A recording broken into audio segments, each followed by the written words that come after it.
کہ کن عظمتوں کے حامل تھے ہمارے اور آپ کے مولا و آقا، اور ہمارے لیے واضح ہو سکے کہ آخر امام حسین کے قیام کا مقصد کیا تھا اور کیوں اپنی جان کی بازی لگا کر کے آپ نے دین کی بقا کا سامان فراہم کیا۔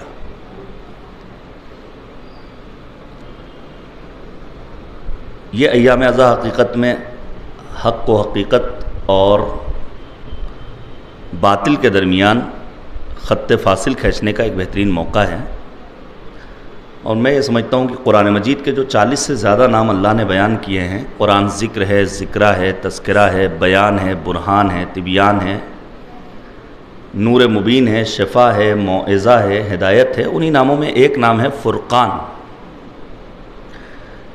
یعنی قرآن ایک ایسی کتاب ہے کہ جو حق اور باطل کے درمیان فرق پیدا کر دیتی ہے۔ اسی طرح کتاب کربلا بھی حقیقت میں فرقان نامی کتاب ہے، جو کتاب کربلا کے خالق حسین ابن علی سے آشنا ہوا، ان کے قیام کے مقاصد کو جس نے مد نظر رکھا وہ حق کا پیروکار ہے، اور جس نے اس سے ذرا سی بھی سرپیچی کی اور اہداف و اغراض و مقاصد قیام امام حسین کو جس نے نہیں سمجھا وہ گویا حق سے دور ہوتا چلا گیا۔ مجالس غم میں شرکت کے چند ایک اہداف بعض کی جانب اشارہ کیا جا چکا ہے۔ سب سے پہلے مرحلے میں عقل کی پختگی، دوسرے مرحلے میں علم میں اضافہ، عقیدے کا استحکام، عزت اور سربلندی کا حصول انہی مجالس غم کے ذریعے ممکن ہے۔ روایت سنیے گا، بڑی دل نشین ہے، اور عظمت سید الشہداء خامس آل ابا کو پہچاننے کے لیے میں سمجھتا ہوں کافی و وافی ہے، وگرنہ اگر امام حسین کی عظمت کو سمجھنا ہو تو حدیث کسا کے ان فقرات کو پڑھیے جہاں پیغمبر خاتم نے امام مظلوم کربلا کے سلام کا جواب دیا ہے۔ نواسہ حسن بھی ہے، نواسے حسین بھی ہیں، لیکن جو پیغمبر خاتم نے اپنے بڑے نواسے امام حسن مجتبیٰ کو جواب سلام دیا ہے اس کا انداز دوسرا ہے، اور جو جواب سلام پیغمبر آدم نے امام حسین کو دیا ہے اس کا انداز دوسرا ہے۔ یا شافع امتی کہہ کر خطاب کیا ہے، شفیع امت پیغمبر آدم ہیں ہمارے اور آپ کے مولا و آقا حضرت امام حسین علیہ السلام۔ اللہم صلی علی محمد وآل محمد۔ اب توجہ کیجئے گا عزیزان گرامی، بڑی عظیم ہستی ہے امام حسین کی، تو ہمیں عزت کو حاصل کرنا ہے۔ روایت سنیے، روایت کیا کہتی ہے؟ نبی آدم تشریف فرما ہے، اور یہ روایت اس وقت کی ہے جب مظلوم کربلا کی عمر مبارک 3 یا 4 برس، شیعہ سنی سب نے لکھا ہے۔ بزم پیغمبر میں اصحاب کا ہجوم ہے، امام حسین پر پیغمبر خاتم کی نگاہ پڑتی ہے، نبی آدم فرماتے ہیں مرحباً بک یا زین السماوات والارض، اے زمین و آسمان کی زینت حسین ابن علی خوش آمدید۔ اور جب اصحاب پیغمبر نے سنا تو بعض اصحاب نے نبی آدم سے مؤدبانہ لہجے میں کہا یا رسول اللہ عمر کے اعتبار سے بڑے آپ ہیں، عہدہ و منصب آپ کا عظیم ہے، حسین کی کمسنی اور ان کا بچپنا ہے، زمین اور آسمان کی زینت آپ کو ہونا چاہیے، آپ سرکار رسالت مآب، آپ سید المرسلین، آپ کے لیے اللہ نے کہا طٰہٰ یاسین مزمل مدثر، آپ کو اللہ نے ٹائٹل دیا وما ارسلناک الا رحمۃ للعالمین۔ کیا خوبصورت جواب دیا پیغمبر آدم نے۔ نبی آدم فرماتے ہیں سنو ہو، زمین والوں سے کہیں زیادہ آسمان کی بلندیوں پر رہنے والے حسین کی عظمتوں کو پہچانتے ہیں۔ حسین امام عزت ہیں، حسین امام کرامت ہیں، حسین صاحب علم ہیں، اور پھر پیغمبر آدم نے فرمایا حسین وہ ہیں جن کی نسل میں اللہ نے اپنی آخری حجت قرار دی ہے۔ یہ عظمت ہے۔ آپ پڑھیے روایات میں کسی ایک معصوم کے لیے آپ کو نہیں ملے گا۔ یہ چند صفات اور خصوصیات امام حسین کو جو اللہ نے عطا کیے، پیغمبر آدم کو نہیں، امام علی مرتضیٰ کو نہیں، ائمہ معصومین کو نہیں۔ مثلا ان میں سے ایک صفت کیا ہے؟ چھوڑ دیے بھائی، صلوات بھیجیے پر محمد وآل محمد، اللہم صلی علی محمد وآل محمد۔ ہاں وہ گرمی والا بہانہ بھی ختم ہو گیا ہے، تو مطلب الحمدللہ موسم بھی خوشگوار ہے، اور اتنی گرمی راہ حسین میں مسئلہ نہیں ہے۔ یا علی یا علی، اللہم صلی علی محمد وآل محمد وعجل فرجہ۔ ہاں، مجلس شروع ہونے کے بعد سارا فوکس خطیب کی خطابت پر. وہ خطیب امامے والا ہو، ٹوپی شیروانی والا ہو، ٹائی بیلٹ والا ہو، پروفیسر ہو، مولوی ہو، ایک نمبر کا مولوی ہو، جعلی مولوی ہو، جیسا بھی ہو، آپ کو صرف سننا چاہیے. ایک اور صلوات بھیجیے گا پر محمد وآل محمد. اللہم صلی علی محمد وآل محمد. عزیزان گرامی، آپ توجہ کیجیے گا. پہلی فضیلت جو امام حسین سے مخصوص ہے وہ کسی اور معصوم کے لیے نہیں. وہ کیا ہے؟ اجابت الدعاء تحت قبتہ. جب ایک زائر امام حسین زیر قبہ امام حسین جا کر کے اپنے دست سوال کو دراز کرتا ہے تو پروردگار اس کی دعا کو قبول کر لیا کرتا ہے. دیکھیے، ہمارے ہاں دعاؤں کا وہ انداز نہیں ہے جو معصومین علیہم الصلاۃ والسلام سے ہم تک پہنچا ہے، اور ہمارے ہاں دعا کا کلچر ابھی رائج نہیں ہو سکا ہے. ہم معمولاً شبہ جمعہ میں مسجد میں امام جماعت سے دعا کا مطالبہ تو کرتے ہیں، لیکن وہ دعا جس انداز سے پڑھی جاتی ہے ہم اور آپ بہرحال اس کے شاہد بھی ہیں اور گواہ بھی ہیں. اللہم صلی علی محمد وآل محمد وعجل فرجہم. جبکہ یہ دعا ہے جس کے لیے کہا گیا ہے مخ العبادہ. تمام عبادتوں کے عرق اور نچوڑ کا نام ہے دعا. الدعاء سلاح المومن. دعا مومن کا اسلحہ ہے. اچھا، ہماری دعائیں کیسی ہوتی ہیں؟ فرض کیجئے، مجھے نہیں معلوم آج کی اس مجلس کا بانی کون ہے، ہمارے محترم جناب نظر صاحب ہیں یا کوئی اور، ظاہراً مونس صاحب ہیں. عام طور سے ہوتا یہ ہے کہ جب ہم کسی پروگرام کو آرگنائز کرتے ہیں تو ہماری دعائیں چونکہ خود غرضی والی ہوتی ہیں. تو مثال کے طور پر بارش کا موسم ہے، اب ہم دعا کرتے ہیں پروردگارہ جتنی دیر میرے گھر میں مجلس ہے بارش نہ ہو. اب دنیا کا ہر انسان، اس کا میں کیا کروں بھائی؟ ایسے کر دوں کیا؟ ٹھیک ہے ٹھیک ہے ٹھیک ٹھیک ٹھیک ٹھیک ہو گیا ہو گیا ہو گیا حضور، ہو گیا ہو گیا ہو گیا. بہت شکریہ. ایک صلوات بھیجیے گا محمد والے محمد. اللہم صلی علی محمد والے محمد. اچھا، یہ مائک والوں کو فری میں پیسہ نہ دیا کیجئے، ہے نا. پوری اس کی ڈیوٹی ہے کہ آخر تک وہ بیٹھے اور جہاں کچھ گڑبڑی ہو اس کو صحیح. وہ کوئی بھی ہو سکتا ہے، وہ رام کمار بھی ہو سکتے ہیں، علی حسین بھی ہو سکتے ہیں، محمد قاسم بھی ہو سکتے ہیں، بدر الدین بھی ہو سکتے ہیں، کوئی بھی ہو سکتا ہے. یہ گزارش کر رہا ہوں. اب یہ ذمہ داری ہماری نہیں ہے نا، یہاں بیٹھے ہوئے مومنین کی ہے. وہ گڑبڑ ہو جائے گا، پتہ چلا ہمارے بھائی شجاع صاحب کی لیڈ ٹوٹ گئی، نقصان ہو گیا. تو ہمارے یہاں دعاؤں کا جو معاملہ ہے وہ خود غرضی والا ہے. ہمارا پروگرام ہے تو ہماری دعا کیا ہوتی ہے؟ پروردگارہ بس 1 گھنٹہ بارش روک دے، کسی طرح مجلس میں کوئی خلل واقع نہ ہو. جبکہ دنیا کو پانی کی ضرورت ہے. ہم کھیتی کسانی والے لوگ ہیں، ہم تو چاہ رہے ہیں کہ بھائی پانی برسے تاکہ ہمارے یہاں جرئی، دھان، فلاں ڈھمک، یہ سب اپنا ٹائم سے معاملہ ہو جائے. ہم حد تک کربلا بھی جاتے ہیں تو ہماری دعائیں بڑی محدود ہوتی ہیں. پروردگارہ ہمارا بچہ اچھے نمبروں سے پاس ہو جائے، ہماری پینشن بڑھ جائے، ہماری نوکری لگ جائے.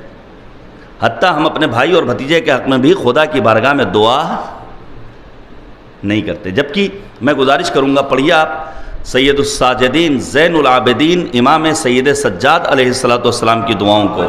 اللہم صلی علی محمد وآل محمد. امام نے دعا کا سلیقہ بتایا. اولاد کے حق میں جو دعا کی ہے، پروردگارہ اولاد کی بہترین تربیت کی توفیق عطا فرما. والدین کے حق میں جو دعا کی ہے، طلب مغفرت کے لیے جو دعا کی ہے. تو پہلی فضیلت امام حسین کے لیے کیا ہے؟ اجابت الدعاء تحت قبتہ. دوسری فضیلت الشفاء فی تربتہ. نہیں ملتا ہے کہ پیغمبر خاتم نبی آدم کے مدینے کے سلسلے میں یہ روایت موجود ہو. خاک مدینہ کو انسان نہیں کھا سکتا، خاک نجف، دنیا کی ہر مٹی کا کھانا حرام ہے سوائے خاک پاک کربلا کے جو تربت ہے امام علی مقام حسین ابن علی کی. اب وقت ہوتا تو میں بیان کرتا کتنے مستحبات ہیں اس خاک شفا کے سلسلے میں. کفن کے ساتھ رکھنا مستحب ہے. خاک شفا سے بنی ہوئی سجدگاہ پر جب ایک عبادت گزار سجدہ کرتا ہے تو موانع برطرف ہو جاتے ہیں، خدا کی بارگاہ میں وہ سجدہ قبول ہو جایا کرتا ہے. جب امام سجاد تسبیح پڑھ رہے ہیں، خاک شفا سے بنی ہوئی ہو، کسی نے طنزیہ لہجہ اختیار کیا تو امام علی مقام نے فرمایا یہ خاک شفا ہے جو خود تسبیح پروردگار میں مشغول رہتی ہے. بعض علماء ایسے گزرے ہیں، مثلا جناب آیت اللہ ہے، نعمت اللہ ہے جزائری، اب تو پڑھنے وڑھنے کا شوق نہیں رہ گیا ہے. یہ آنکھیں بھی جو خراب ہو رہی ہیں بزرگوں کے لیے نہیں کہہ رہا ہوں، آنکھیں جو خراب ہو رہی ہیں وہ موبائل زیادہ دیکھنے کے سبب ہے نا، موبائل زیادہ دیکھنے کے سبب۔ آیت اللہ نعمت اللہ جزائری علیہ رحمہ کے بارے میں پڑھا کہ اتنا زیادہ مطالعہ کرتے تھے کہ آنکھوں کی بینائی چلی گئی، اور انہوں نے اپنی اس بصارت کو واپس حاصل کیا اسی خاک شفا کے ذریعے۔ کفن میں رکھا جانا مستحب ہے، حد یہ ہے علماء نے بیان کیا کہ جب بچہ چلنے کے لائق ہو تو خاک شفا کو اس کے تلوے میں لگاؤ، تاکہ پیر زندگی کے کسی ایک مرحلے حیات میں لڑکھڑانے نہ پائے۔ تو شفا کہاں ہے؟ الشفاء فی تربتہ۔ اور پھر کیا فرمایا کہ جتنے دن ایک زائر ابو عبداللہ الحسین زیارت سفر کربلا میں صرف کرتا ہے وہ دن اس کی عمر میں شمار نہیں ہوتے۔ اللہ ہم سب کو توفیق دے کہ ہم پہنچے انشاءاللہ کربلا معلیٰ، تفریح کے لیے نہیں، صرف خریداری کے لیے نہیں، بلکہ جائیں وہاں سے روح انقلاب لے کر واپس آئیں۔ ہر دور میں متوکل سے لے کر کے موجودہ دور تک مسلسل کربلا کو ٹارگٹ کیا گیا، کس لیے؟ کیونکہ کربلا جانے والا جب جاتا ہے اور واپس آتا ہے تو اپنے اندر درس ایثار، درس فداکاری، درس شجاعت، درس شہامت، درس سخاوت، درس حیا، درس عفت لے کر واپس آتا ہے۔ جناب ڈاکٹر پیام اعظمی نے بہت خوب کہا کہ کعبہ آ کر کربلا سے بندگی کی بھیک لے اور مدینہ اس زمین سے روشنی کی بھیک لے، ہاتھ پھیلا کر نجف بھی زندگی کی بھیک لے، کہہ دو ہر پیاسے سے آ کر تشنگی کی بھیک لے۔ دامن حق میں جو اللہ ہو نبی کی بات ہے، سب حسین ابن علی کی دی ہوئی خیرات ہے۔ نہیں ملتا ہے، حتیٰ حج بیت اللہ کے لیے نہیں ملتا ہے، شریعت ہے شریعت۔ اسی شریعت کی پاسبانی کے لیے امام علی مقام میدان کربلا میں آئے تھے۔ نہیں ملتا ہے کہ اگر انسان کی جان کو خطرہ ہو تو انسان خطرہ مول لیتے ہوئے حج کے لیے جائے، جبکہ واجب ہے۔ زیارت پیغمبر خاتم، زیارت امیر کائنات کے لیے شریعت کا مسئلہ ہے کہ اگر عزت آبرو ناموس کا خطرہ ہے، جان کو خطرہ ہے، مال لٹنے کا خطرہ ہے، سفر نہ کرو۔ لیکن کیا کہنا عظمت سرکار سید الشہداء ابو عبداللہ الحسین کا، مذہب کہتا ہے جان کو بھی خطرہ ہے، اپنی جان کو خطرے میں ڈالو اور اپنے آپ کو کربلا پہنچاؤ تاکہ دنیا تک یہ پیغام پہنچے کہ اگر حسین نہ ہوتا تو وحدانیت پروردگار باقی نہ ہوتا۔ اب آپ سوچئے کیا عظمت ہے سید الشہداء کی، کاش وقت ہوتا تو میں بیان کرتا کیا فضیلت ہے زیارت امام حسین کی۔ معصوم نے فرمایا لو یعلم العبد ما فی زیارت الحسین لمات شوقا، اگر لوگوں کو زیارت امام حسین کی فضیلت کا علم ہو جائے تو شوق زیارت میں دم توڑ دیں۔ اسی ہندوستان کے ایسے بزرگ گزرے ہیں جنہوں نے مدتوں کربلا میں رہنے کے باوجود، پہنچنے کے باوجود اپنے آپ کو ذریعہ امام حسین تک نہیں پہنچایا۔ کیوں؟ کیونکہ جب دعائے اذن دخول پڑھتے ہیں تو وہ دل راضی نہیں ہو رہا ہے، اور پھر جب پہنچے ذریعہ امام حسین تک تو جاتے ہی دم ٹوٹ گیا، دنیا سے رخصت ہو گئے۔ انسان کربلا کو سمجھے۔ کربلا آج کسی بے آب و گیا صحرا اور بیابان کا نام نہیں ہے، کربلا شہادتوں کا ایک ایسا گلشن ہے جس سے فضائے اسلام معطر ہے۔ کربلا وہ ہے جس کے لیے جناب محترم سرور نواب نے کہا کہ معنی یزید و شمر کے ظالم لکھے گئے، معنی یزید و شمر کے ظالم لکھے گئے، لفظوں کو بھی ملی ہے سزا کربلا کے بعد۔ یہ کربلا نے، یہی وجہ ہے جب الحسین فی الفکر المسیحی نامی کتاب ایک مسیحی رائٹر لکھتا ہے تو بے ساختہ لکھتا ہے کہ سلام ہو حسین ابن علی پر جس نے اپنی شہادت کے ذریعے دنیا کے مظلوموں کو ظالموں کی آنکھوں میں آنکھیں ڈال کر گفتگو کرنے کا سلیقہ سکھایا ہے۔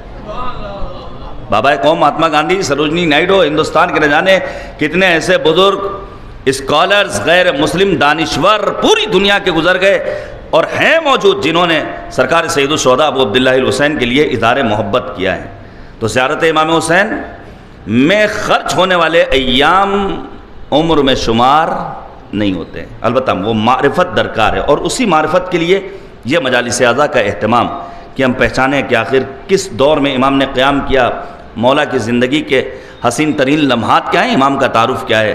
ایک اور فضیلت ہے، وہ فضیلت کیا ہے؟ پیغمبر نے فرمایا کہ حسین ابن علی وہ ہیں کہ جنہیں اللہ نے یہ شرف بخشا ہے کہ حسین کے بعد کے باقی 9 ائمہ ذریت امام حسین میں، 9واں فرزند ہوگا امام علی مقام حسین ابن علی کا، منجی بشریت، جس کا پوری دنیا کو انتظار ہے، وہ آواز جس کے ہم سب منتظر ہیں کہ ہمارے کانوں سے ٹکرائے، الا یا اہل العالم، اے دنیا والو، جس حجت خدا کا تمہیں انتظار تھا وہ ظاہر ہو چکا ہے، اور اس کے لیے ہمیں اپنے آپ کو آمادہ کرنا ہوگا، اس کے لیے ہمیں اپنے آپ کو میں پھر گزارش کر رہا ہوں، دینداری کا مطلب فقط داڑھی، سجدوں کے نشانات، مسلسل سجدوں پر سجدے کر لینا، دینداری صرف یہ نہیں ہے۔ دینداری کا مطلب یہ ہے کہ انسان سچ بولے، انسان امانت دار رہے، انسان لین دین کے معاملے میں پرفیکٹ رہے۔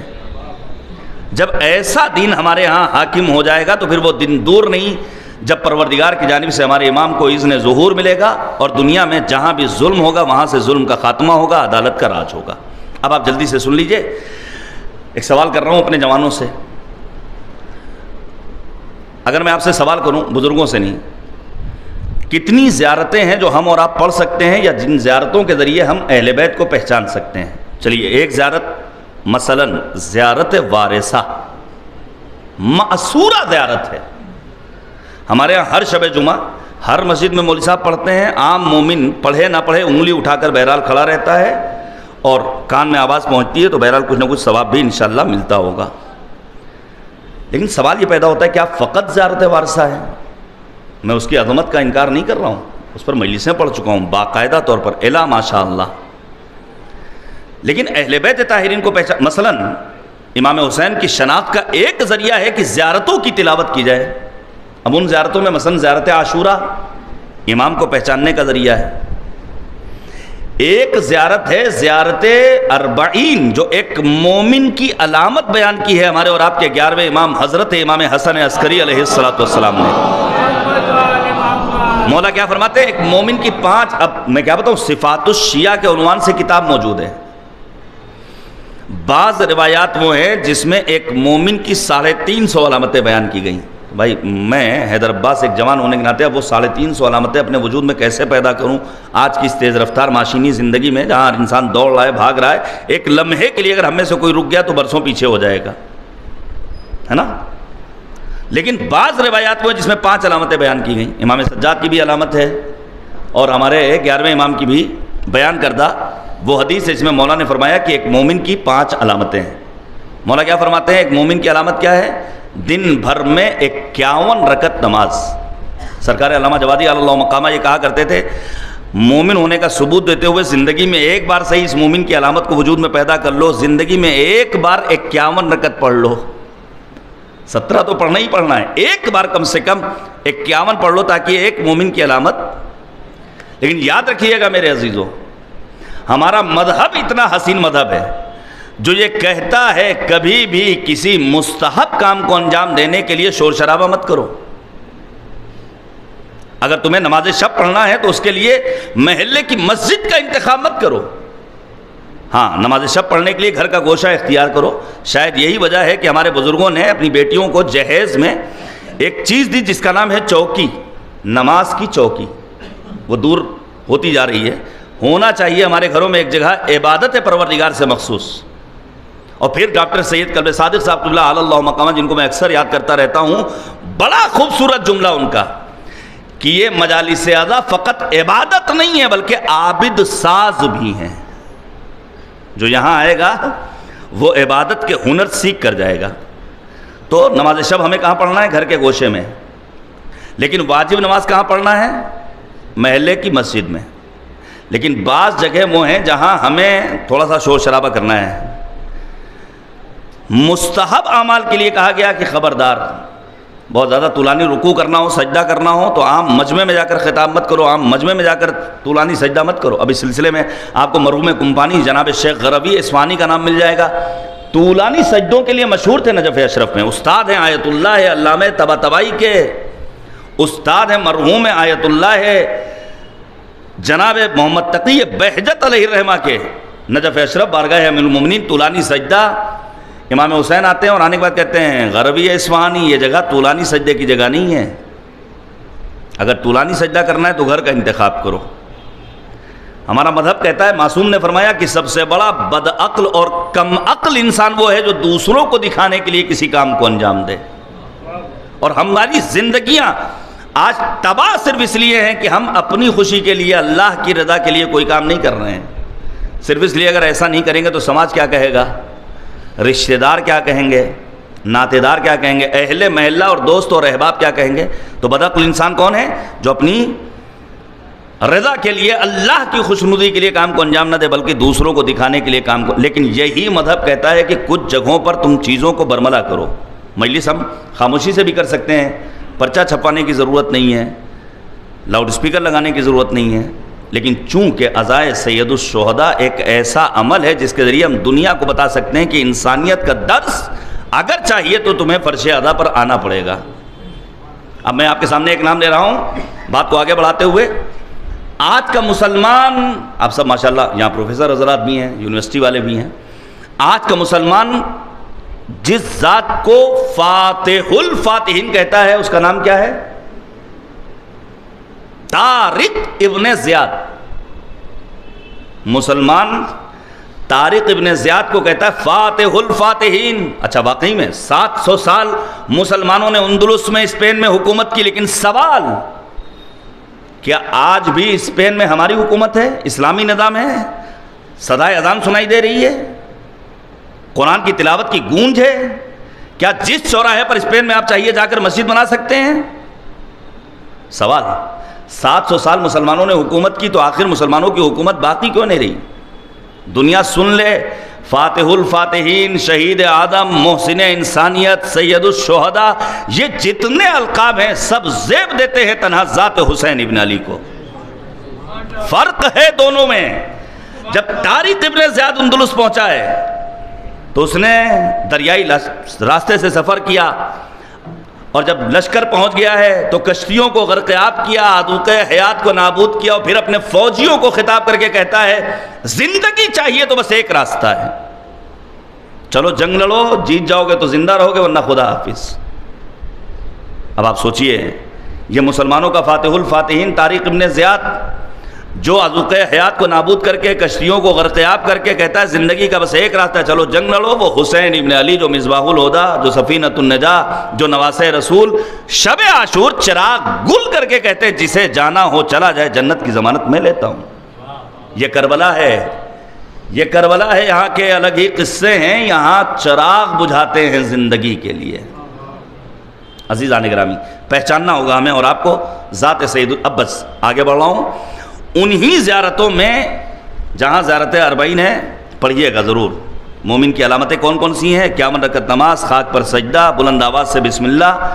مجھے نہیں ملا، بہت معذرت کے ساتھ میں کیا کروں، مجبور ہوں، شرعی ذمہ داری سمجھتے ہوں نہیں ملا کہ کہیں لکھا ہو کہ ایک مومن کی علامت ہے ہاتھ میں کڑا پہننا، بے جان دھاگا باندھنا. ہاں، مومن کی علامت بیان ہوئی کہ ایک مومن کی علامت ہے داہنے ہاتھ میں انگوٹھی پہننا. اب اس کا فلسفہ ہے کہ امام عسکری کے دور میں شیعت اتنی مستحکم ہو چکی تھی کہ امام عالی مقام نے فرمایا کہ اب ببانگ دوہل انگوٹھی پہن کر اعلان کرو کہ ہم امیر کائنات امیر المومنین کے چاہنے والے ہیں، وگرنہ یہ انگوٹھی ایک علامت تھی، علامت کہ جس کے ہاتھ میں دیکھو سمجھ جاؤ وہ شیعہ ہے، مار ڈالو. اور پھر ایک مومن کی علامت بیان کی زیارت اربعین. پڑھیے گا. امام نے قربانی دی بدل مہجتہ فیک لیستنقذ عبادک من الجہال وحیرت الضلال، تاکہ دنیا کو جہل و جہالت اور ضلالت و گمراہی کے دلدل سے حسین ابن علی نجات عطا کریں. انہی زیارتوں میں ایک زیارت جسے معمولاً ہم اور آپ مصائب کے دوران سنتے ہیں، نام کیا ہے اس کا؟ زیارت ناحیہ مقدسہ. علماء، خطباء، ذاکرین بیان کرتے ہیں جناب زینب کی مصیبت کو، جناب علی اصغر کی مصیبت کو، سید الشہداء کی مصیبت کو، جناب عباس کی مصیبت کو. زیارت ناحیہ میں وہ فقرات حتیٰ علماء نے کہا ہے مسلسل نہیں پڑھنا چاہیے، بڑے عجیب و غریب فقرات ہیں. ظاہر وقت کا امام نوحہ پڑھ رہا ہے، مرثیہ پڑھ رہا ہے، مظلومیت ہے امام حسین پر. میں گزارش کروں گا آپ زیارت ناحیہ کو پڑھیے زندگی میں ایک بار، مہینے میں، سال میں ایک بار، 2 بار. اس زیارت ناحیہ میں امام حسین کا ایک انٹروڈکشن کرایا ہے کس نے؟ ہمارے اور آپ کے آخری امام ولی نعمت محور کائنات حضرت صاحب الزمان عجل اللہ تعالیٰ فرجہ الشریف نے. اللہم صلی علی محمد و آل محمد. آپ توجہ کیجئے گا عزیزان گرامی. پہلا جو تعارفی کلمہ ہے وہ آپ کے سامنے پیش کر دوں. امام فرماتے ہیں کنتا للرسول ولدا. دیکھیے اگر میں اپنا تعارف کراؤں تو وہ بھرپور ہوگا, ہے نا. میں اپنے بارے میں جانتا ہوں, میرا فیملی بیک گراؤنڈ کیا ہے, میرا تعلیمی پس منظر کیا ہے, میرے اساتذہ کون ہیں, میرا مرکز تعلیم کیا ہے. پوچھنا چاہیے آپ کو مولوی صاحب سے, مولوی صاحب آپ نے کن اساتذہ کے سامنے زانو ادب طے کیا ہے. ہمارے ہاں آپ نے مولویوں سے پوچھنا چھوڑ دیا تو مولوی صاحبان بھی بے لگام. صرف سوشل میڈیا پر لکھنے سے کام چلنے والا نہیں ہے. میں گزارش کر رہا ہوں مستقل لکھ رہے ہیں برادران جن کے دل میں کچھ درد ہے دین کا, جن کے ہاں تھوڑا سا تدین ہے, جن کے ہاں تھوڑی سی سوجھ بوجھ ہے, وہ لکھ رہے ہیں. آپ پوچھئے ہمت کر کے آغا آپ کا امامہ واقعی میں اصلی ہے نا. یہ صرف آج کے دور میں نہیں, 1400 کچھ اصحاب امیر المومنین کا تذکرہ علماء نے نکالا ہے, ریسرچ کی ہے. البتہ سب ایک نمبر والے نہیں ہیں, اصحاب کی بھی کوالٹی الگ الگ ہے, یہ موضوع گفتگو نہیں ہے. انہی مولا کے چاہنے والوں میں ایک صحابیہ جن کا نام ہے لبابہ بنت جعفر. کیا عظیم خاتون ہے. لبابہ آئی بارگاہ امیر المومنین میں اور آنے کے بعد کہتی ہیں مولا کچھ کہنا چاہتے ہوں. بسم اللہ. مولا آپ کی امامت کی دلیل چاہیے. اب بتائیے امیر المومنین وصی رسول میدان غدیر میں 1.25 لاکھ حاجیوں کے درمیان جس کی ولایت کا اعلان کیا گیا, اس علی سے, اس منتخب روزگار پروردگار سے لبابہ آ کر کہتی مولا آپ کی امامت کی دلیل چاہیے. تو جب لبابہ ہمت کر کے امامت کی دلیل پوچھ سکتی ہیں تو ہمارا مومن جوان مولوی صاحب سے کیوں نہیں پوچھ سکتا مولوی صاحب آپ کی ڈگری اصلی ہے یا نقلی. آپ بتائیے کیوں نہیں پوچھتے ہیں. یہ تو آپ چھوٹے سے ایک ڈاکٹر کو اگر بچے کو دکھانا ہو ذرا سا نزلہ زکام ہو جائے, بخار ہو جائے, تو آپ 10 مرتبہ ریسرچ کرتے ہو, کچھ نہیں سمجھ میں آتا تو گوگل سے جا کر پوچھتے ہیں بھائی ان کا ایکسپیرینس کتنا ہے. تو جسمانی امراض کے لیے اتنی تحقیق, اور جہاں روح کا مسئلہ وہاں آپ جسے چاہیے اسے ایکسیپٹ کر لیجئے, پھر وہ آپ کا ہیرو بن جائے.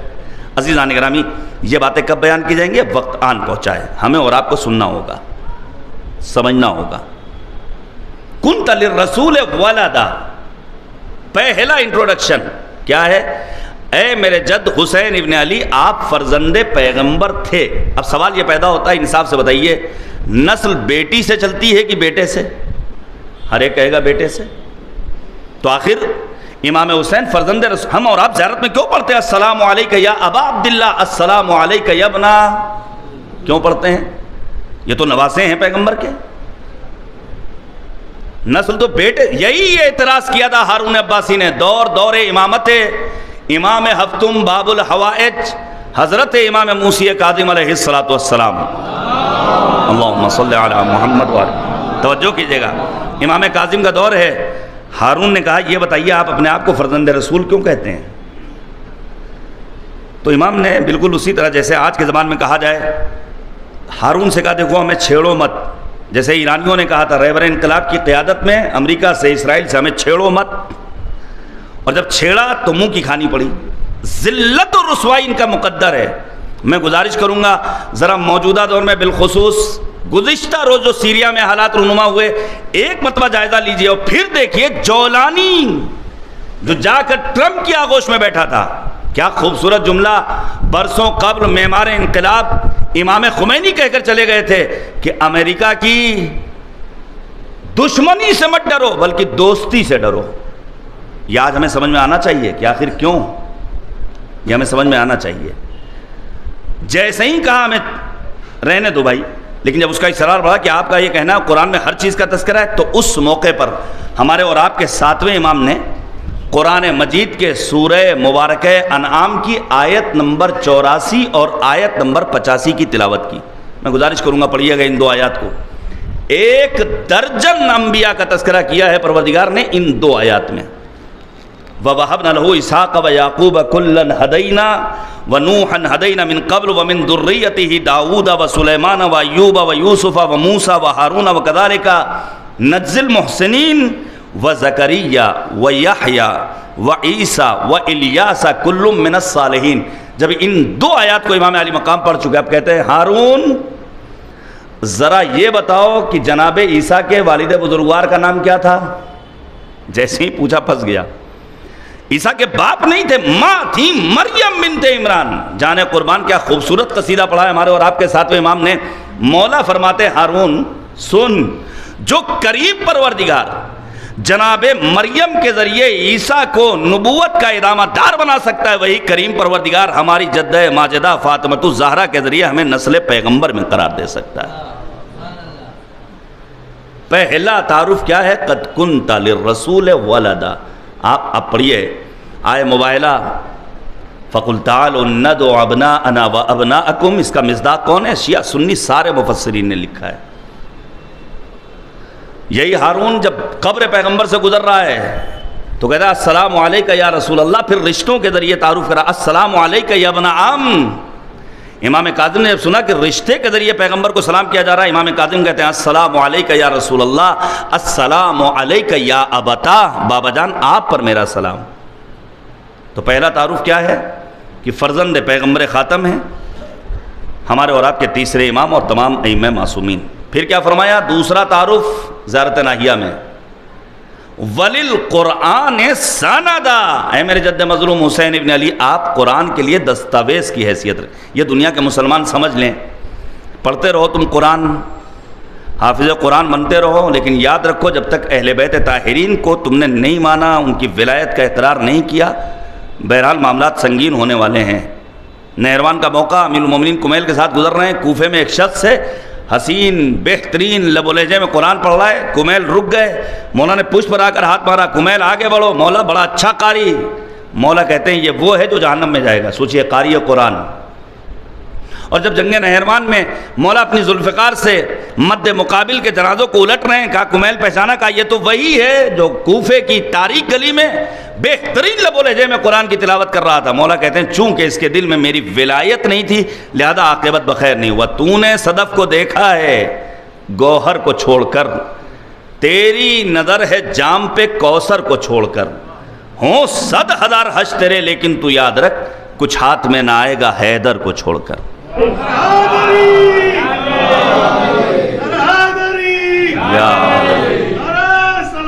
اللہم صلی علی محمد و آل محمد وعجل فرج. عزیزان گرامی اب آپ توجہ. وَلِلْقُرْآنِ. دیکھیے ہمیں اور آپ کو بہت ٹارگٹ کیا گیا. یہ تو اللہ بھلا کرے سوشل میڈیا کا، جس نے بہت ساری چیزیں منظر عام پر لا کر پیش کر دیا. اور اگر اس کا صحیح استعمال کیا جائے، رہبر انقلاب نے بار بار کہا سوشل میڈیا کو مثبت چیزوں سے اتنا بھر دو کہ منفی چیزیں منظر عام پر آ ہی نہ سکیں. سوشل میڈیا پر ہمیں ٹارگٹ کیا گیا کہ ان کا قرآن الگ ہوتا ہے، ان کے پارے الگ ہیں، ان کے یہاں حافظ نہیں ہوتے ہیں. اب آپ سوچئے، میں پھر گزارش کروں گا ذرا سا علماء کی قدردانی کرنا شروع کر دیجئے. میں پھر گزارش کر رہا ہوں، علماء سے مراد یہ امامے نہیں ہیں، ٹوپی شیروانی نہیں ہے، followers, likes, subscribers, YouTube channel, national اور انٹرنیشنل میڈیا، یہ سب نہیں. واقعی معنی میں جو بابصیرت ہے. میں ایک شناخت آپ کو بتا رہا ہوں کہ عالم ہوتا کون ہے. جو بر وقت صحیح فیصلہ لینے کی صلاحیت رکھتا ہو وہی ہے عالم. بر وقت صحیح فیصلہ. اب سوچئے شاہ ایران کا دور ہے، ابھی اسلامی انقلاب کی کوئی بو نہیں ہے. شاہ ایران نے اعلان کیا کہ علماء کا امتحان لیا جائے گا تو بہت سارے مولوی صاحبان خوش ہو گئے کہ امتحان ہوگا. لیکن امام خمینی نے سختی سے مخالفت کی، کوئی امتحان نہیں. لوگوں نے کہا حضور امتحان ہو جانے دیجئے، اگر پاس ہو گئے تو کچھ ذرا سا مل جائے گا.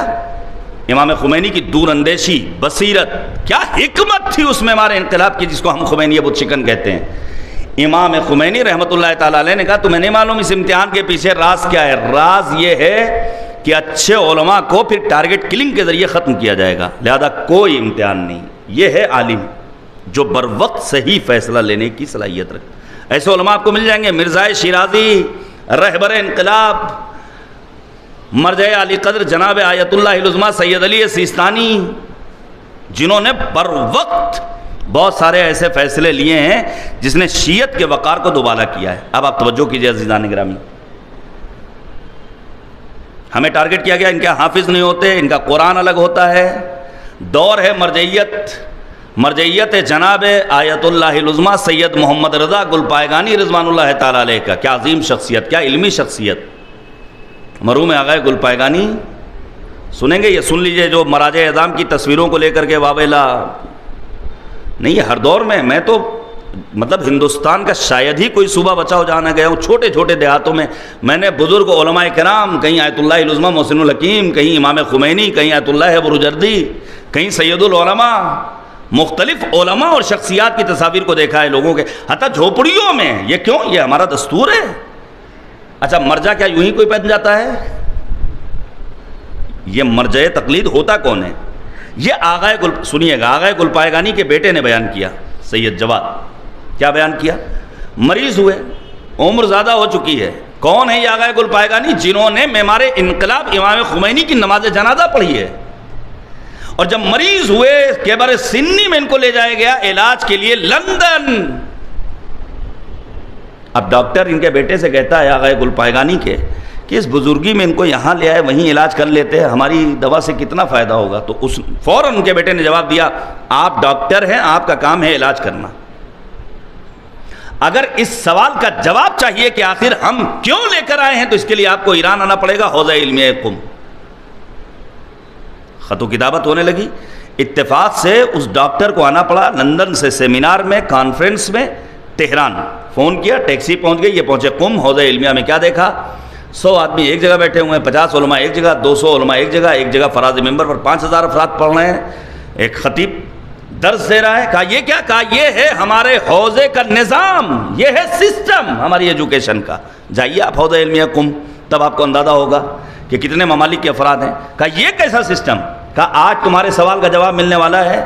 سنو، جب 100 سے زیادہ ممالک کے افراد سر جوڑ کر 50، 100، 200، 500، 1000، 2000 کی ٹولی بنا کر کے بیٹھتی ہیں اور یہ سارے افراد مل کر کے علمی مسائل کو حل کرنے کی کوشش کرتے ہیں، تب کہیں برسوں میں میرے باپ جیسا کوئی ایک عالم پیدا ہوتا ہے. مرجع یوں ہی نہیں پیدا ہوتا ہے. مرحوم آیت اللہ ہے سید محمد رضا گلپائگانی علیہ الرحمہ، بڑی عظیم علمی شخصیت. انہوں نے اسلامی انقلاب کی کامیابی سے پہلے ایک ادارہ قائم کیا جس کا نام قرار دیا ادارہ قرآن کریم. بڑی تعداد میں قرآن مجید شائع کرائے اور پھر سعودی عرب، مصر، تیونس، الجزائر، مختلف اسلامی ممالک میں قرآنی نسخوں کو بھیجا اور اعلان کیا ہے میرے سنی بھائیوں، ذرا سا غور سے دیکھ لو، جو قرآن تمہارا ہے وہی قرآن ہمارا ہے. یونیورسٹیوں میں، دانشگاہوں میں، یونیورسٹیز میں جوانوں کو تشویق دلائی کہ اگر حفظ قرآن کرو گے تو تمہیں فلاں انعام ملے گا. اور الحمدللہ رب العالمین ثم الحمدللہ رب العالمین، اس وقت شیعہ حفاظ قرآن کریم کی تعداد کم نہیں. یہ علماء کی دور اندیشی تھی کہ آج قاریان قرآن، حافظان قرآن ہماری جماعت میں بھی الحمدللہ موجود ہیں، حتیٰ ہمارے شہر لکھنؤ میں بھی موجود ہیں. قرآن مجید کے لیے سند کی حیثیت رکھتے تھے حسین ابن علی. اب پڑھیے علامہ دميری اہل سنت عالم لکھتے ہیں تنہا 4 ہستیاں وہ ہیں جنہوں نے اپنی شہادت کے بعد گفتگو کی. ایک ذات ہے جناب یحییٰ کی، ایک کردار ہے جناب مومن آل یاسین کا، ایک ہستی جناب جعفر طیار کی، چوتھی ذات ہے جناب سید الشہداء حسین ابن علی کی، جنہوں نے مدینہ سے نکلتے وقت بھی قرآن کی تلاوت کی، جنہوں نے مکے پہنچ کر بھی قرآنی آیت کی تلاوت کی، جنہوں نے شہداء کی خبر شہادت سننے کے بعد بھی قرآن کی تلاوت کی، جنہوں نے جناب علی اکبر کو میدان کارزار میں بھیجتے وقت بھی قرآن کی تلاوت کی. حد یہ ہے کہ ان 4 ہستیوں میں ایک نام امام حسین کا، جنہوں نے نوک نیزہ کی بلندی سے بھی قرآن مجید کی تلاوت کی اور یہ آواز دیا جو مرنے کے بعد تلاوتوں کا محتاج ہو وہ عام انسان ہوا کرتا ہے، جو شہادت کے بعد نوک نیزہ کی بلندی سے قرآن کی تلاوت کرے وہ فرزند زہرا حسین ہوا کرتا ہے. لبیک یا حسین، لبیک یا حسین، لبیک یا حسین، لبیک یا حسین، اللہم صلی علی محمد وآل محمد وعجل فرج. توجہ کیجئے، اب یہ آیہ کریمہ جو میں نے سلام سخن کے طور پر پیش کی تھی، ایتھا النفس المطمئنہ ارجعی الی ربک راضیۃ مرضیہ. یہ آیہ کریمہ کون ہے؟ مصداق ہے اس کا سید الشہداء کی ذات گرامی. پڑھا کیجئے سورہ فجر کو. ہمارے اور آپ کے چھٹے امام حضرت امام جعفر صادق علیہ السلام مولا فرماتے اقرؤ، سنیے گا، اقرؤ سورۃ الفجر فی فرائضکم وَنَوَافِلِكُمْ. اپنی واجب اور مستحب نمازوں میں سورہ مبارکہ فجر پڑھا کرو. فَإِنَّهَا سُورَةٌ لِلْحُسَيْنِ بْنِ عَلِي، یہ سورہ حسین ابن علی کے نام سے سورہ ہے، امام حسین کے نام سے سورہ ہے. من قرأها کان مع الحسین یوم القیامہ، جو شخص سورہ فجر کی تلاوت کرے وہ روز محشر خدا کی بارگاہ میں امام حسین کے ساتھ ہوگا. فی درجتہ من الجنہ، جنت کا اگر وہی مقام و مرتبہ چاہیے جس مرتبے میں ہمارے اور آپ کے مولا و آقا امام حسین ہے، تو ہمیں اور آپ کو سورہ فجر پڑھنا چاہیے. یہ سورہ امام حسین کا سورہ ہے، باعظمت سورہ ہے. پڑھیے آپ سورہ مبارکہ توبہ. 9 صفات. اچھا جلدی سے سن لیجئے، قرآن مجید پڑھنے کے کچھ آداب ہیں. 114 سوروں میں تنہا ایک سورہ وہ ہے جہاں بسم اللہ نہیں ہے. وہ سورہ کون سا ہے؟ سورہ مبارکہ توبہ، کیونکہ غضب پروردگار کا تذکرہ ہے. اور یاد رکھیے گا، جب ہم کہتے ہیں اعوذ باللہ من غضب الجبار یا اعوذ باللہ من الشیطان الرجیم، تو کیا ہم شیطان کے حق میں طلب مغفرت کر رہے ہیں، طلب رحمت کر رہے ہیں؟ یہ اگر بات ہمارے برادران سمجھ جائیں تو ان کو بآسانی سمجھ میں آ جائے گا کہ حتیٰ قرآن مجید کی تلاوت کے وقت بھی پروردگار عالم نے ہمیں اور آپ کو تبرہ سے نہیں روکا ہے. اپنی رحمانیت کے تذکرے کو تو چھوڑا ہے سورہ توبہ کی تلاوت کے وقت. آداب تلاوت میں ہے بسم اللہ نہیں کرنا ہے، لیکن وہاں پر بھی پروردگار کہتا ہے تمہیں اعوذ باللہ من غضب الجبار کہو یا اعوذ باللہ من الشیطان. یہی تو تولا اور تبرہ ہے. جہاں اچھوں کو اچھا کہا جائے وہ ہے تولا، جہاں بروں کو برا کہا جائے یہ ہے تبرہ. اب آپ بتائیے، اگر بروں کو اچھا کہا جائے تو اچھوں کو کیا کہا جائے گا؟ امین کو، خائن کو اگر امین کہا جائے تو امین کو کیا کہا جائے گا؟ بزدل کو اگر شجاع کہا جائے تو شجاع کو کیا کہا جائے گا؟ جھوٹے انسان کو اگر سچا کہا جائے تو صادق کو کیا کہا جائے گا؟ مجھے کہنے دیجئے، اگر فرار کو کرار کہا جائے تو حیدر کرار کو کیا کہا جائے گا؟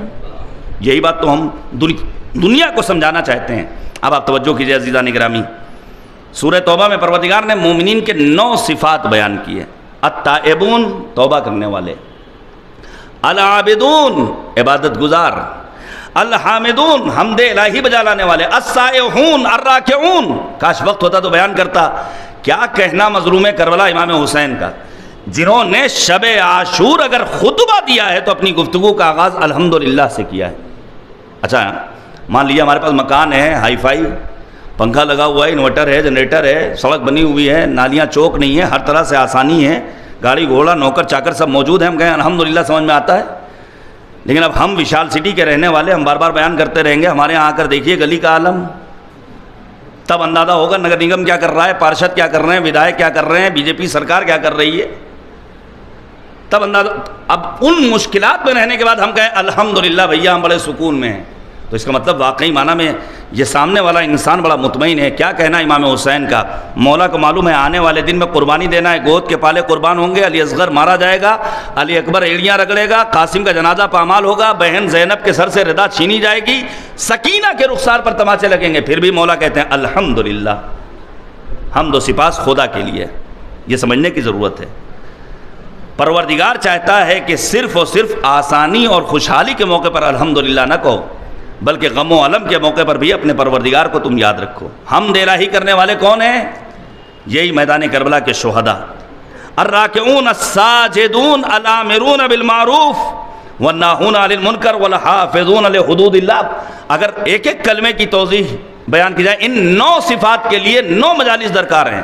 توبہ کرنے والے ہمارے یہاں، سنیے گا یہ بہت اہم بات ہے، آج مومن جوانوں کو مایوس کرنے کے لیے دشمنوں نے ساری سازشوں میں ایک سازش یہ کی ہے کہ انہیں مایوس کر دیا جائے، نا امید بنا دیا جائے. جبکہ ہم اور آپ دعائے کمیل میں کیا پڑھتے ہیں؟ اللہم اغفر لی الذنوب التی تقطع الرجا. پروردگارہ میرے ان گناہوں کو معاف کر دے جو امیدوں کو منقطع کرنے والے ہیں. جناب وہب کی ماں نے میدان کربلا میں کیا کہا تھا؟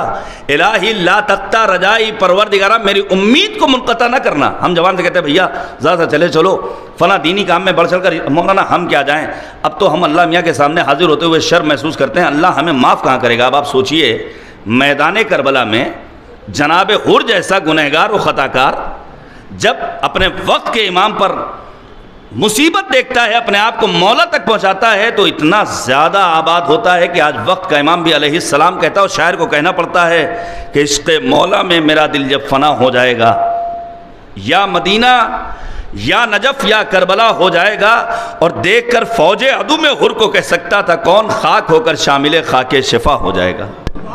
کیا عظمت ہے۔ تو ہمیں اچھا توبہ کا مطلب بقول مولانا تصدیق حسین صاحب اللہ زید پوری خدا انہیں سلامت رکھے، ہمارے اچھے بزرگوں میں ہیں، وہ کہتے تھے توبہ یعنی گال تھپ تھپانا نہیں، کان امیٹنا نہیں، توبہ یعنی صدق دل سے انسان یہ ارادہ کر لے جو گناہ ہو گیا ہے آئندہ اس گناہ کی تکرار نہیں ہونے۔ اچھا ہم غیبت بھی کرتے رہتے ہیں، وہ ساتھ ہی ساتھ کہتے بھی رہتے ہیں اللہ معاف کرے غیبت مقصود نہیں ہے لیکن فلاں صاحب کو۔ اچھا ذرا سا 4 رکعت نماز کیا پڑھنے کے عادی ہو گئے، جمعہ 8 دن سے ہم نے نماز جمعہ میں جانے کی کیا ابتدا کر دی، اب ہر انسان ہمیں معیوب نظر آتا ہے۔ میرے عزیزوں نہ کیجئے ایسا ستم، نماز جنازہ کی آخری تکبیر اور دعا میں ہم اور آپ خدا کی بارگاہ میں کیا پڑھتے ہیں، اللہم انا لا نعلم منہ الا خیرا، پروردگارہ اس مرنے والے کے بارے میں خیر کے سوا ہم کچھ نہیں جانتے۔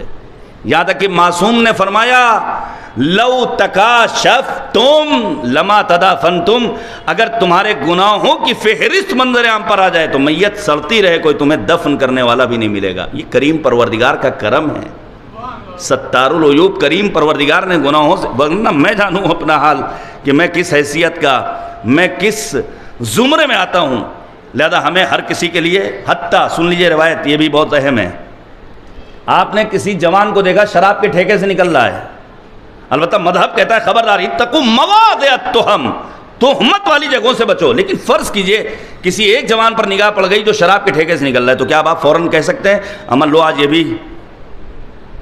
مذہب کہتا ہے 70 تعویلیں کرو، کہو ہو سکتا ہے امانت واپس کرنے گیا ہو سکتا ہے ایڈریس پوچھنے گیا ہو سکتا ہے کسی کی نصیحت کرنے گیا ہو، 70 تعویلیں کر لینے کے بعد بھی جب اپنے مومن بھائی کا دفاع نہ کر سکو تو تم اپنے نفس کو کوسو کہ میں کتنا کمزور ہوں کہ اپنے ایک برادر مومن کا دفاع نہیں کر پا رہا ہوں۔ لیکن یہاں ذرا سا کسی کے بارے میں کوئی ایک خطا معلوم ہو جائے تو جب تک ہم اچھال نہ لیں، بالکل نیند کی گولی سمجھیے آپ۔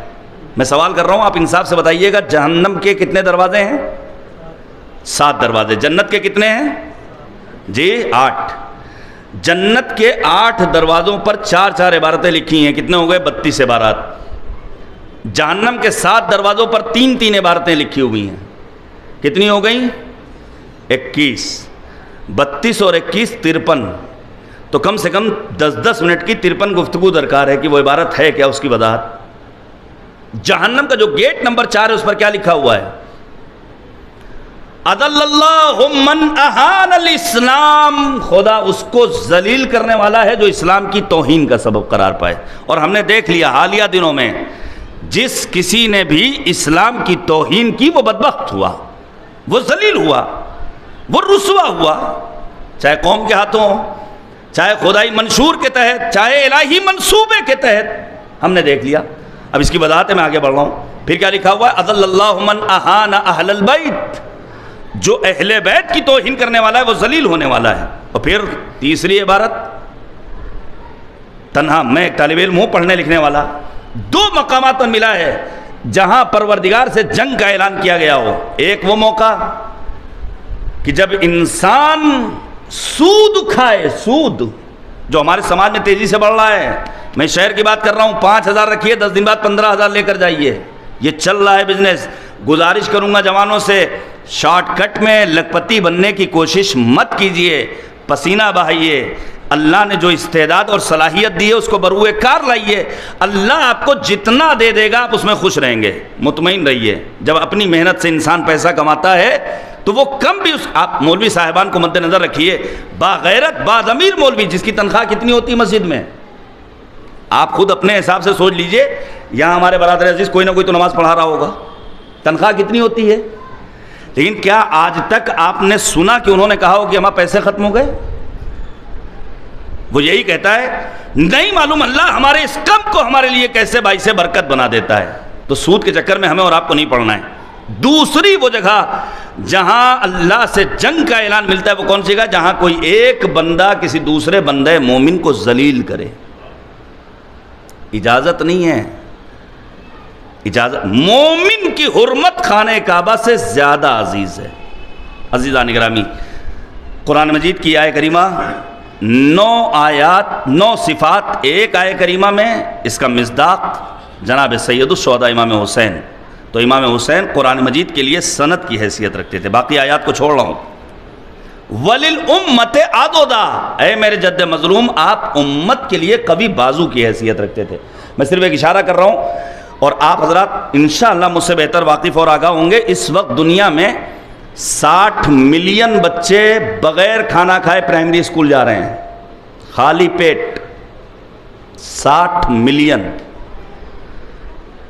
دنیا میں 1 ارب کی آبادی ایسے افراد پر مشتمل ہے جن کی روزانہ کی آمدنی $1 ہے بس۔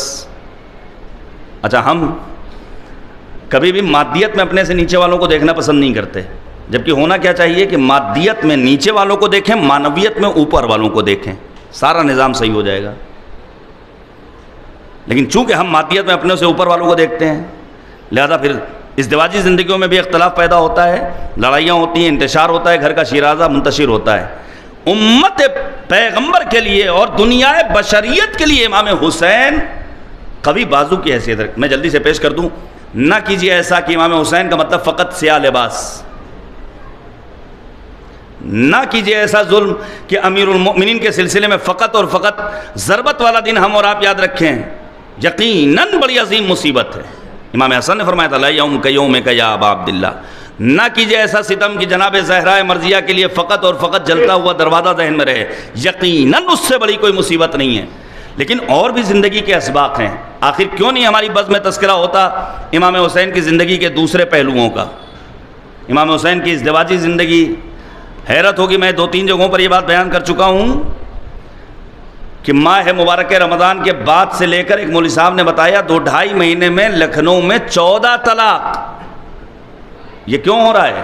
چونکہ امام حسین کی ازدواجی زندگی ہم نے جوانوں کے سامنے بیان نہیں کی۔ مولا فرماتے خدا کی قسم مجھے وہ گھر عزیز ہے جس گھر میں میری زوجہ رباب اور میری بیٹی سکینہ موجود ہوں۔ جب یہ پیغام ہم دنیا تک پہنچائیں گے، جوانوں تک پہنچائیں گے، تو دنیا آگاہ ہوگی۔ بس میں ختم کر رہا ہوں۔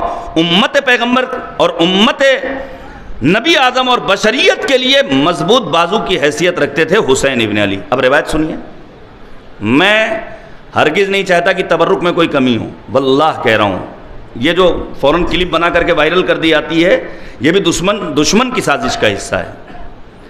کوئی بھی شیعہ، کوئی بھی مومن، سید غیر سید، ہمارے ہاں یہ افتراق اور امتیاز ہے ہی نہیں، یہ غلط فہمی ہے۔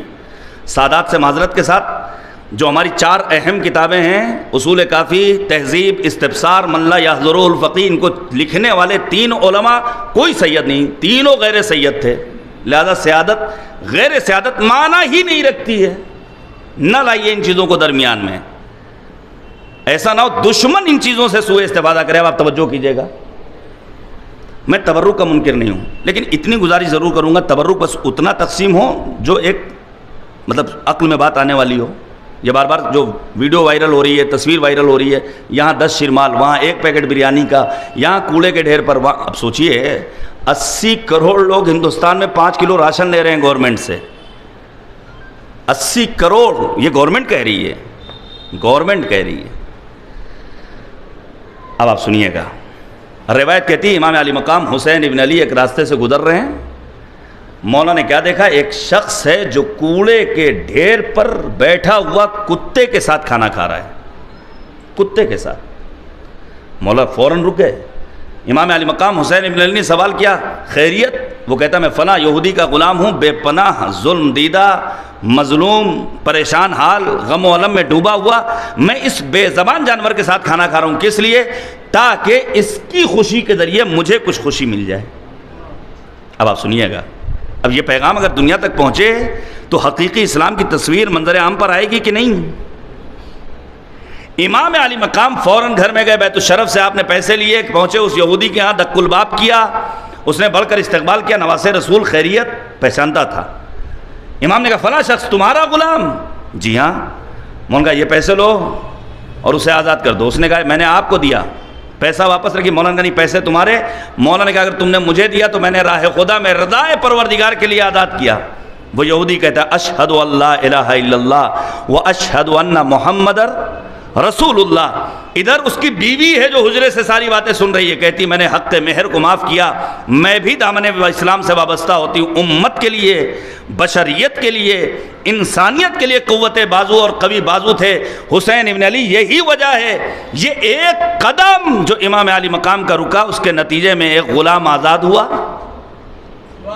ایک یہودی مسلمان ہوا، اور ایک یہودی خاتون بھی دامن اسلام سے وابستہ ہوئی. یہ ذات ہے ہمارے اور آپ کے آقا و مولا حضرت امام حسین علیہ السلام کی ذات.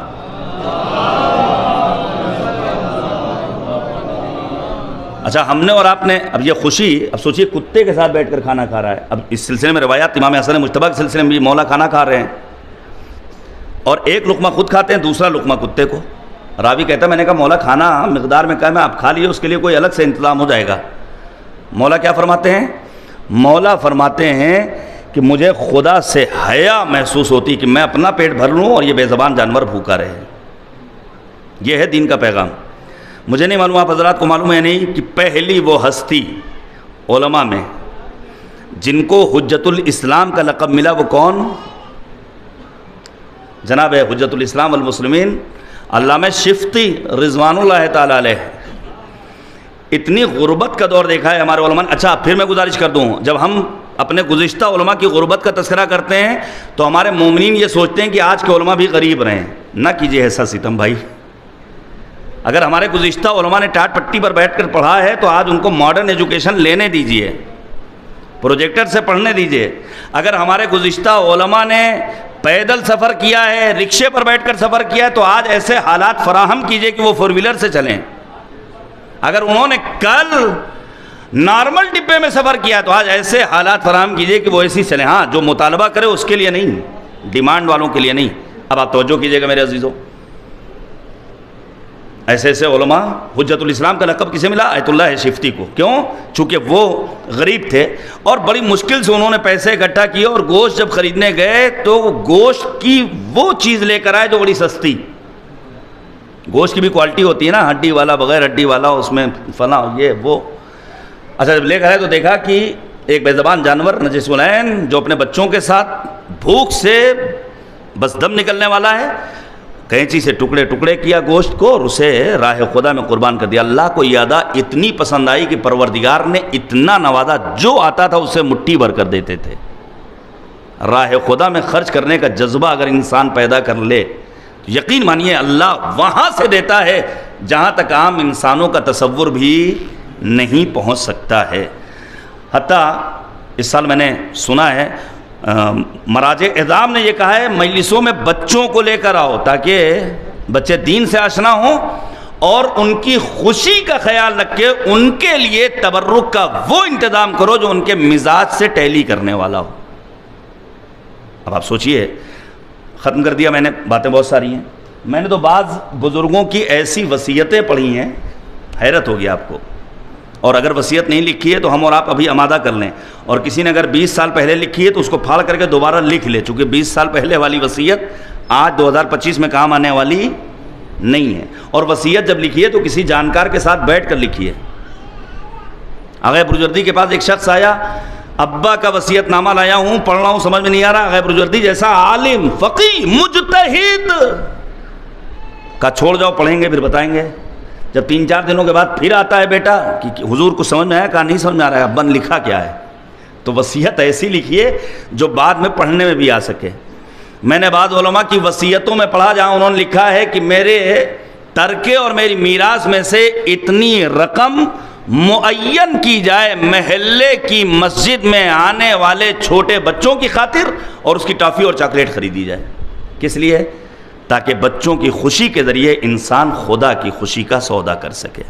یاد رکھیے گا، جب ہم دوسروں کی خوشی کا سامان فراہم کریں گے تو پروردگار ہم سے راضی ہوگا، اور اللہ کی رضایت جس کے شامل حال ہو جائے تو وہ دنیا میں بھی سربلند ہے اور آخرت میں بھی کامیابیاں اس کے قدم چومنے والی ہیں.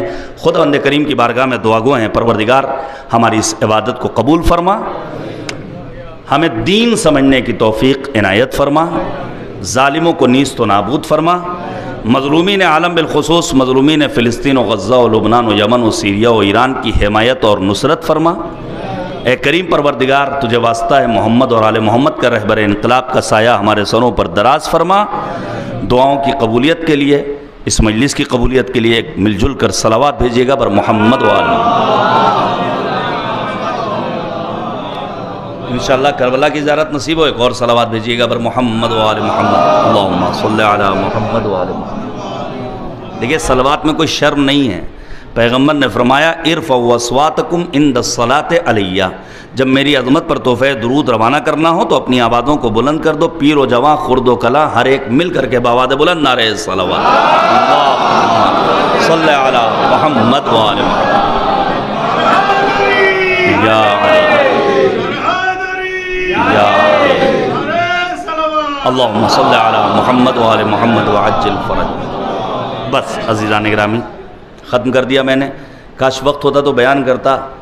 اس وقت آنسو کو لے کر بڑا مسئلہ چل رہا ہے، ظاہر ہے ہر انسان جانتا ہے کہ روایات میں ہے من بکا او ابکا او تباکا فوجبت لہ الجنہ، لیکن آنسوؤں کی بہت ساری قسمیں ہیں، آنسوؤں کی بہت ساری قسمیں ہیں۔ انہی آنسوؤں کی قسموں میں گریہ تزویر بھی ہے، آپ نے جس کی ضرب المثل سنی ہوگی مگرمچھ کا آنسو، کبھی توفیق دی اللہ نے تو بیان کروں گا، 10-15 قسمیں ہیں کہ ہم کیسا آنسو بہائیں، کون سا آنسو مطلوب ہے۔ راہ عزائے سید الشہداء میں وہ کون سا آنسو ہے جس کے ذریعے آل سعود اپنے ایوانوں میں لرزتے ہیں، وہ کون سا آنسو ہے جس کے ذریعے ظالم و جابر طاقتیں اپنے ایوانوں میں لرزہ برندام ہو جاتی ہیں، یہ وہی آنسو جو بعد شہادت امام حسین زینب نے بہایا، یہ وہی آنسو ہے جو امام سجاد نے 35 برس جب بھی مولا کے سامنے کھانا آتا تھا مولا کہتے تھے میرے بابا کو پیاسا مارا گیا، مولا کے سامنے کھانا آتا تھا، مولا نے 35 برس مسلسل کہا میرا بابا بھوکا مارا گیا۔ مولا نے حتیٰ قبر بھی جب بنا لی ہے تو قبر پر لکھا یہ قبر حسین ابن علی کی ہے جنہیں 3 شب و روز کا بھوکا پیاسا میدان کربلا۔ امام جدھر سے گزرتے ہیں گریا کرتے ہیں، حتیٰ شہاب الدین زہری جب آیا امام سجاد کے پاس مولا گھر میں تقریب، مولا نے بس ایک جملہ کہا تھا شہاب الدین تم تو جانتے ہو کہ بابا کی شہادت کے بعد میں نے خوشی کی تقریب میں شرکت نہیں کی ہے۔ پھر کچھ دیر کے بعد آیا مولا امام حسین کی مجلس کا اہتمام کیا ہے؟ امام فرماتے ضرور آؤں گا۔ صدر مجلس میں بٹھالا امام سجاد کو، لیکن جب مجلس ختم ہوئی شہاب الدین نے کیا دیکھا مولا تشریف فرما نہیں ہے، کہاں بیٹھے ہیں؟ وہاں بیٹھے ہیں جہاں عزاداروں نے اپنے جوتے اتار رکھے ہیں۔ بڑی عظمت ہے عزاداروں کی۔ میں نے تو بعض علماء کے بارے میں پڑھا ہے